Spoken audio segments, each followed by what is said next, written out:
So how many of you had trick-or-treaters on Thursday at your house? Yeah, good. We had none. Just like none last year or none the year before. I guess having a house that is relatively isolated from other houses and a long driveway, even with a porch light on, is a little bit probably too inconvenient or maybe scary for the kids. Now, that didn't stop us from buying some candy, just in case. Just a little. So since I didn't want all this candy around the house tempting us, we decided that you all will be the lucky beneficiaries of the candy, and afterwards the kids will be helping me pass out some candy there in the back. Help yourself. There's plenty there, so handfuls are just okay. Now I have to admit that I've never been too much into the Halloween costume thing for myself. Although I do love seeing the kids come up to the doors with their Power Rangers and Princess and Batman costumes. And I like to decorate our yard. The gravestones and ghosts made from pillowcases hanging in the trees, large ceramic pumpkins on the front patio, a huge spider in the window.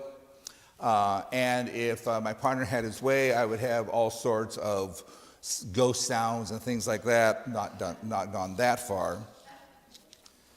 So our modern Halloween, with its tradition of ghosts and goblins and masks and costumes, has its origin in the ancient Celtic celebration of Samhain. The Celts wore costumes and masks as part of their festivities to scare away the spirits of the dead so they would not come back to harm the crops that had been stored or harm the crops of the coming year or bother the villagers.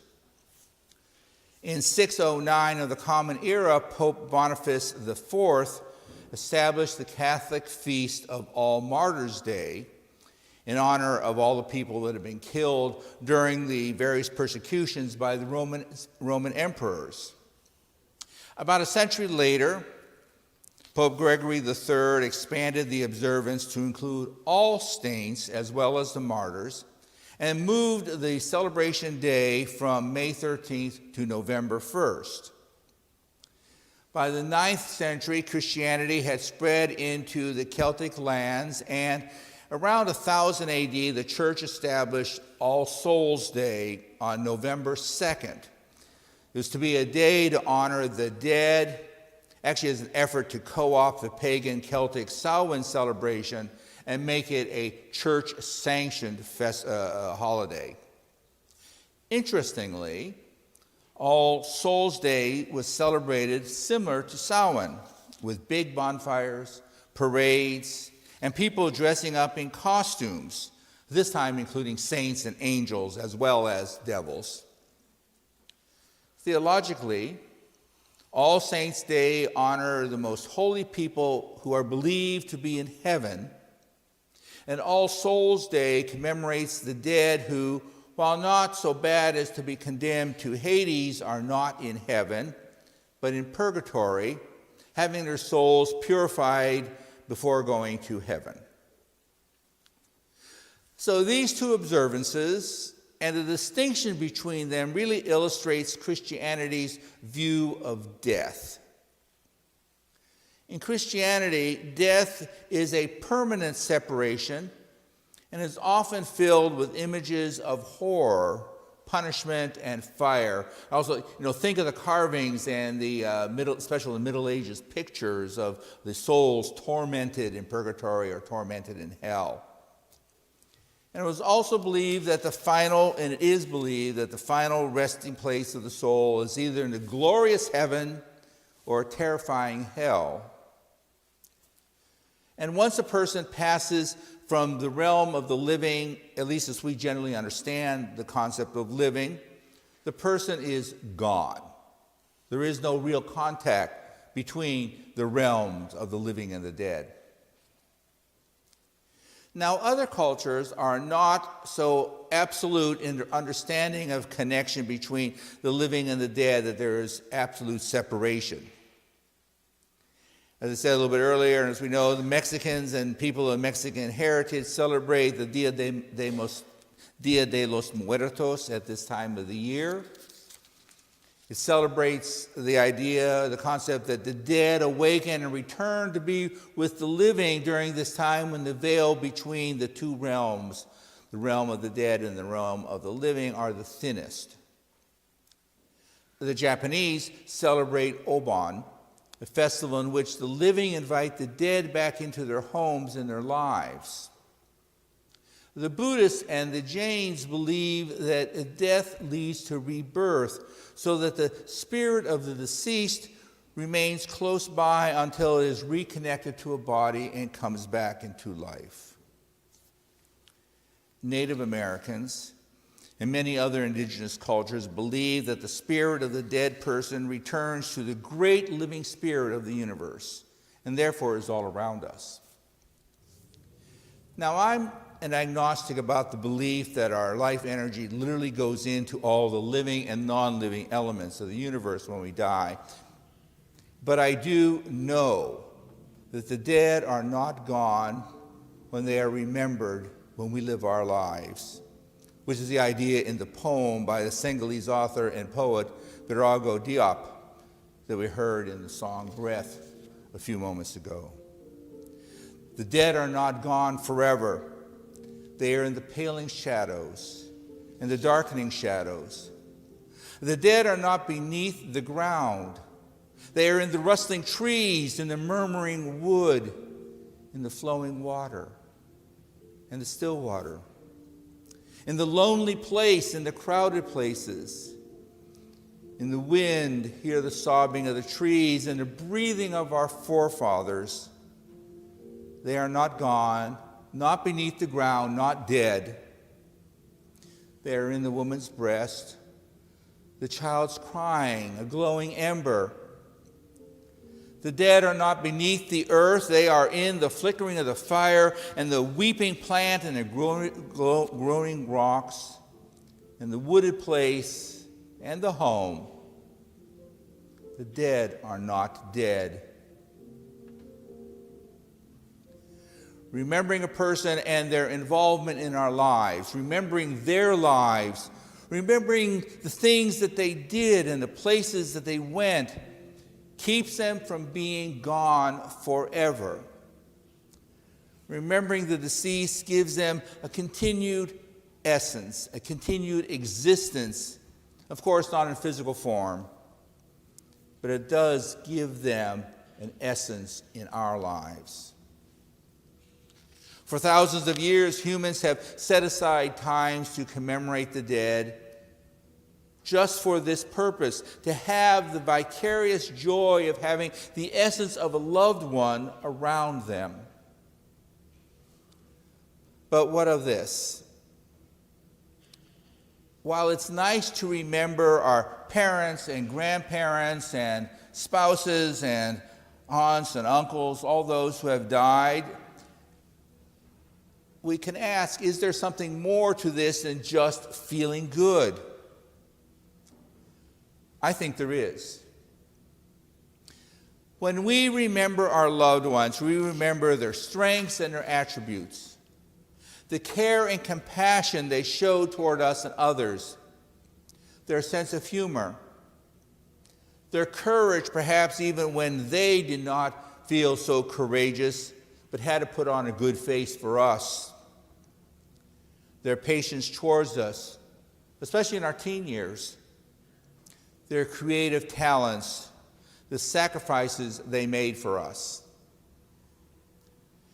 And we probably also remember their times of temper, their irrational actions, their addictions, their demanding behaviors, their prejudices. And unfortunately, for some people, memories of the deceased may even be of very bad behavior, of violence, of abandonment. All of this is what we get when we remember the departed. As the old movie title goes, we get the good, the bad, and the ugly wrapped up in our memories. But all of these memories, the good, the bad, and the ugly, can become lessons, life lessons for us as we try our best to live today. The good and beautiful things that we remember about how the departed person lived can give us things that we can take and try to incorporate into our lives to be good and beautiful. The patience of my mother showed me when I was a snit in my teen years. I can try to emulate when someone is being a snit toward me.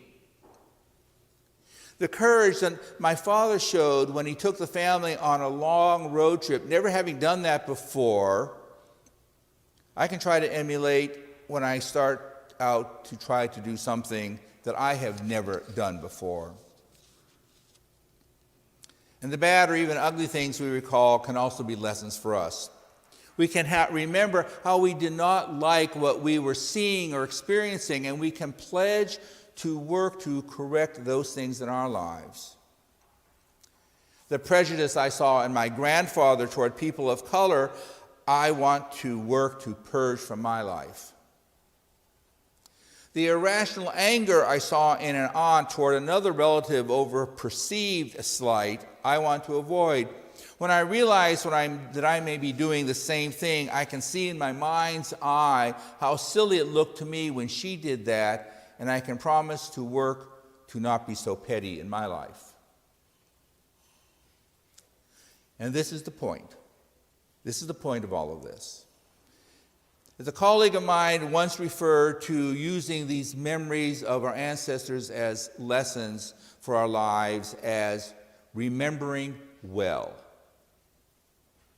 The Reverend Dick Gilbert once said, "We belong to a great community of all souls, a long procession of all humanity, stretching back in time beyond our comprehension, sharing life with us in this time and space." Now, you may have thought it a little bit odd that we began the service on remembering the dead with the song, "We Are Dancing Sarah's Circle." But in fact, we are dancing in the circle of life. We are dancing in a circle of life filled with the lives of our ancestors. Here, we seek and find our history. Every round, a generation, on and on the circle is moving. And yet, we each are our own person, creating our own history. We will all do our own naming. And that is important. That is important because we are the people who will be remembered by those living in the future. They will remember the history we create for and of ourselves.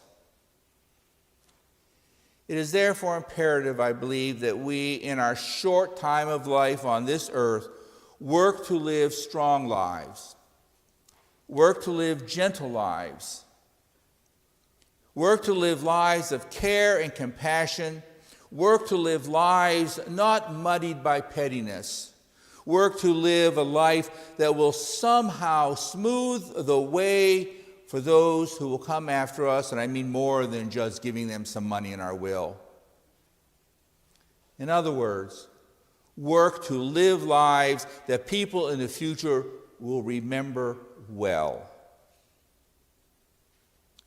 As the Golden Chain poem that is often recited in the Japanese Obon Festival advises all people, I am the link in the chain of love.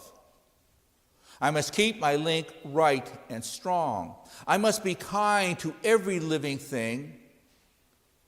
I must try to think beautiful thoughts, to say beautiful words, and do beautiful deeds. May every link in the chain be so strong so that we may have peace now and forever. The dead are not gone if we listen to them in our lives. They are not gone if we remember them well. using their strengths and even their foibles and their problems to make us better people so that we will be remembered well when we pass on from this life. This is the value of All Souls Day for us. It is an opportunity to renew our memories. So look now at the pictures and the cards here before us and remember in love and remember well. So be it.